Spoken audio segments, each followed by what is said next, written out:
इंदौर के लसूड़िया थाना क्षेत्र के महालक्ष्मी नगर में हुए भावना सिंह हत्याकांड का पुलिस ने पर्दाफाश कर दिया है। तीनों आरोपी हिमाचल प्रदेश से नेपाल भागने की फिराक में थे, लेकिन ग्वालियर बाईपास पर पुलिस ने उन्हें धर दबोचा। गिरफ्तार आरोपियों में आशु यादव, मुकुल यादव और अस्वस्थी राय शामिल है। पूछताछ में चौंकाने वाले खुलासे हुए हैं। यह आरोपी न सिर्फ भावना की हत्या के जिम्मेदार है, बल्कि पूरे भारत में ऑनलाइन सट्टा नेटवर्क चला रहे थे। जानकारी के मुताबिक घटना की रात महालक्ष्मी नगर के एक फ्लैट में यह सभी एक साथ शराब पार्टी कर रहे थे। पार्टी के दौरान किसी बात पर भावना और मुकुल में बहस हो गई। बहस इतनी बढ़ गई कि गुस्से में मुकुल ने पिस्तौल निकाल ली और भावना पर फायर कर दिया। गोली सीधे भावना के सिर में जा लगी, जिससे मौके पर ही उसकी मौत हो गई। हत्या के बाद आरोपी बुरी तरह घबरा गए और तुरंत भागने की योजना बनाने लगे। उन्होंने अपने मोबाइल और अन्य इलेक्ट्रॉनिक सबूत नष्ट करने की कोशिश की। इसके बाद वे हिमाचल प्रदेश पहुंचे और वहां से नेपाल भागने की फिराक में थे, लेकिन पुलिस की तेज कार्रवाई से पहले ही ग्वालियर बाईपास पर उन्हें गिरफ्तार कर लिया गया। पूछताछ के दौरान पुलिस को पता चला कि यह आरोपी ऑनलाइन सट्टा गेमिंग ऐप के जरिए संपूर्ण भारत में अवैध सट्टे का कारोबार चला रहे थे। पुलिस ने आरोपियों से 28 मोबाइल, 4 लैपटॉप, 50 से अधिक बैंक खातों की जानकारी, एटीएम कार्ड और लाखों रुपए के हिसाब किताब बरामद किए हैं।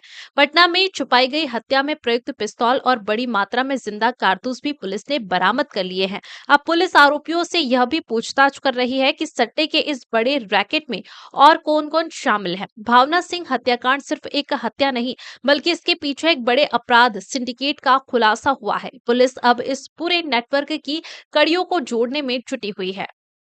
दिनांक 21 मार्च को लसूड़िया थाना क्षेत्र में एक महिला को गोली मारकर हत्या करने की सूचना प्राप्त हुई थी, जिस पर से पुलिस के द्वारा तत्काल ही मामला पंजीबद्ध करके उसमें 302 धारा का इजाफा किया गया था।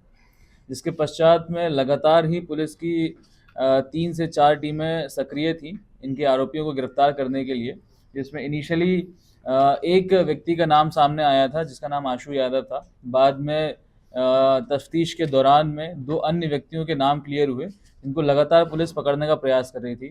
काफ़ी सारे सीसीटीवी फुटेजेस, टेक्निकल सर्विलांस और अन्य मुखबिर सूचनाओं के माध्यम से जब इन लोगों को तलाश करने का प्रयास किया गया, तो इनके जो पुश्तैनी घर थे, जो इनके जहाँ के रहने वाले थे, इन सभी जगह पर जा करके पुलिस की टीम के द्वारा दबिश दी गई, जहाँ पर इनके कोई भी परिवार वाले नहीं मिले। सभी जगह से लोग फरार होने के पश्चात में उनकी तलाश लगातार जारी थी, जिसमें मुखबिर सूचना और टेक्निकल सर्विलांस के माध्यम से जब इनकी जानकारी मिली, तो ये जानकारी प्राप्त हुई कि ये लोग कसौल में जाकर छुपे हुए थे। और जब इनको न्यूज़ मीडिया के माध्यम से मालूम पड़ा है कि इनके खिलाफ में लुकआउट सर्कुलर भी जारी किया गया है और इनको पकड़ने के लिए पुलिस लगातार प्रयास कर रही है, तो ये लोग वापस लौट करके नेपाल भागने के प्रयास में थे। जब पुलिस ने इनको दिल्ली और ग्वालियर के बीच में बाईपास में इनको एम्बुश करके इनको पकड़ा है और इन तीनों व्यक्तियों को गिरफ्तार किया है, जिसमें तीनों के नाम है आशु यादव, उसका भाई है मुकुल यादव और एक महिला है जिसका नाम है स्वास्थी राय। इन तीनों को मुख्य आरोपी के रूप में गिरफ्तार किया गया है। तफ्तीश के दौरान में ये भी जानकारी प्राप्त हुई थी कि कुछ लोग इनका सहयोग कर रहे थे भागने में, उनको भी उनकी भूमिका को देखते हुए इसमें आरोपी बनाने पर विचार किया जाएगा और उनके खिलाफ में भी वैधानिक कार्रवाई करी जाएगी। जब इनसे पूछताछ करी गई, तो पूछताछ में इनसे बात सामने आई कि उस दिन 20 मार्च की रात को ये चारों लोग मिल करके एक शराब पार्टी घर में कर रहे थे, जिसमें शराब के नशे में होकर के काफ़ी सारे गाने बजे जा रहे थे। तो गानों की बात को लेकर के कुछ विवाद हुआ, जिसमें आवेश में आकर के मुकुल के द्वारा फायरिंग करी गई थी, जिसमें इस महिला को गोली लगी थी और उसके बाद में उसकी हत्या हो गई, उसकी मृत्यु हो गई थी। इस प्रकार से तीनों की सहभागिता रही है इस हत्याकांड में। जब इनसे और डिटेल में पूछताछ करी गई, तो इनसे ये जानकारी प्राप्त हुई कि मुकुल और आशु और इनके कुछ साथी लोग उस घर में एक ऑनलाइन सट्टे का भी काम किया करते थे। इनके घर से हमें लगभग 28 मोबाइल, लगभग 60 से अधिक बैंक अकाउंट के पासबुक, 50 से अधिक हमको एटीएम कार्ड, लैपटॉप्स ये बरामद हुए हैं। एंड इन सभी अकाउंट्स में काफ़ी लाखों की संख्या में जो कैश है, वो भी सीज करवाया गया है। इस प्रकार से इनके विरुद्ध में एक और धोखाधड़ी का और ऑनलाइन गैम्बलिंग का मामला पंजीबद्ध भी किया गया है और इसमें भी अलग एक विशेष टीम का गठन किया जा करके इस मामले की भी तह तक जांच करी जाएगी कि इस सट्टे के रैकेट में कौन कौन इन्वॉल्व था और उसमें जिन भी आरोपियों के नाम सामने आएंगे उनके खिलाफ भी वैधानिक कार्रवाई की जाएगी। भावना एक ग्वालियर की रहने वाली लड़की थी जो कि अपने मित्र के साथ में इंदौर आई थी। यहाँ पर मेकअप आर्टिस्ट का कोर्स करना चाहती थी। स्वास्थ्य से पूर्व से परिचित होने के कारण वो इंदौर आई थी। यहाँ पर रह करके कोर्स की जानकारी एकत्रित कर रही थी।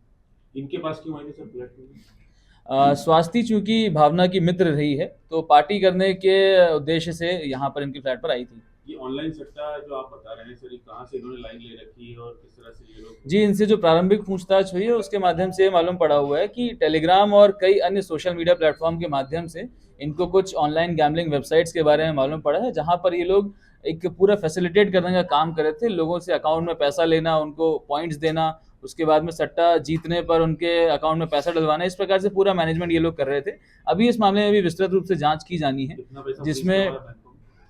अभी 60 अकाउंट से ऊपर बैंकों को लेटर लिखा गया फ्रीज करने के लिए। उन सभी अकाउंट में कितना पैसा है इसकी जानकारी आना भी शेष है, परंतु काफी भारी मात्रा में कैश उसमें भी सीज होने की संभावना है। सर तो दूसरे महिला के अंदर पांच लोग रह रहे थे सर, मगर तीन कैसे आ गए? वो जिस फ्लैट में ये घटनाक्रम हुआ था उसमें उसका रेंट एग्रीमेंट उनके मालिक से पता लगाया गया, तो उसमें 5 लोगों के रहने का पता चला था।